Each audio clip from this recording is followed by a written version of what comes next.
మేడిగడ్డ మీదకి పోదాం, చర్చ చేద్దాం అని ముఖ్యమంత్రి గారికి సవాలు విసురుకుంటూ అంత బాగానే ఉంది అని చెప్పి ఇంకా కూడా పాపం ఇంకా ఏదో బొంకేటటువంటి ప్రయత్నాలు చేస్తున్నటువంటి కేటీఆర్ గారిని చూస్తుంటే మాకు జాలేస్తుంది.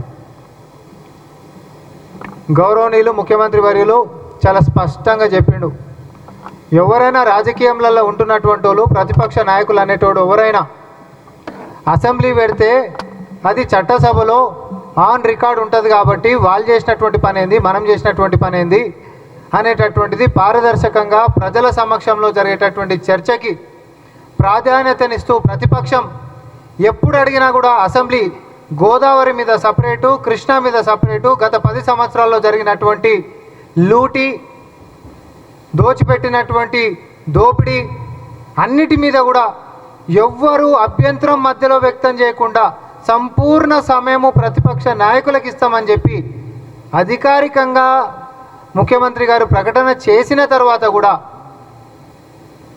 ఇంకా కూడా మేడిగడ్డ కాడికి పోదాం, లేకపోతే ఇంకో కాడికి పోదాం అంటే మేడిగడ్డ కాడికి పోదాం అనేటటువంటి మీ మాటల వెనకాల ప్రజలు మాత్రము ఈయన మేడిగడ్డ కాదు ఫస్ట్ ఎర్రగడ్డ లేయాలని చెప్పి అంటా ఉన్నారు. ఎందుకంటే ఎన్నికల కంటే ముంగట, అసెంబ్లీ ఎన్నికల కంటే ముంగట మేడిగడ్డ కూలిందని మనందరికీ తెలుసు. ఆయల్లా పిసిసి అధ్యక్షులు అయినటువంటి రేవంత్ రెడ్డి గారు, కాంగ్రెస్ శ్రేణులు మొత్తం కూడా మరి అక్కడికి పోయేటటువంటి ప్రయత్నం చేస్తేనే పోలీసు వాళ్ళని పహారా కాపించి ఏదో కాకులు పోతేనే కాల్చి చంపేసేటటువంటి చర్యలకు పాల్పడినటువంటి మీరు ఈరోజు వచ్చి మేడిగడ్డ మీదకి పోయి చర్చ చేద్దామంటాడు. ఆయన మీరు ప్రభుత్వంలో ఉన్నారు, మీరు హయాంలో ఉన్నప్పుడు మేడిగడ్డ కూలింది, దాని మీద చర్చ చేద్దామని చెప్పి ప్రతిపక్షాలు ఆ రోజు మేము ఉన్నటువంటి వాళ్ళం పోయేటటువంటి ప్రయత్నం చేసి ఆపినటువంటిది మీరు ఈరోజు వచ్చి పోదాంపా అని అంటున్నాం అంటే మీకు మెంటల్ లేసిందని చెప్పి తెలంగాణ ప్రజలు అనుకుంటారు. కేటీఆర్, మీ మానసిక పరిస్థితి బాగాలేదు, లేకపోతే మీ బావ ఇచ్చినటువంటి స్క్రిప్ట్ బ్లైండ్గా గిట్ట చదువుతున్నట్టున్నావు.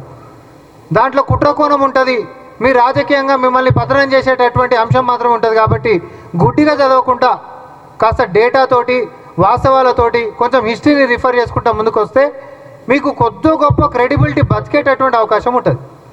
అంతే తప్ప వేగ్గా మాట్లాడుకుంటా, పిచ్చి పిచ్చి మాటలు మాట్లాడుకుంటా, పిచ్చి పిచ్చి ఛాలెంజ్లు చేసుకుంటా ఇట్లనే గిట్ట ఉంటే మాత్రం నేను మళ్ళీ కూడా చెప్తా ఉన్నా, మీ చెల్లెలేమో మిమ్మల్ని వీక్ లీడర్ అంటుంది. మీరు వీకెండ్ పార్టీలు చేసుకున్న తర్వాత మెల్లగా నిద్ర లేచి తర్వాత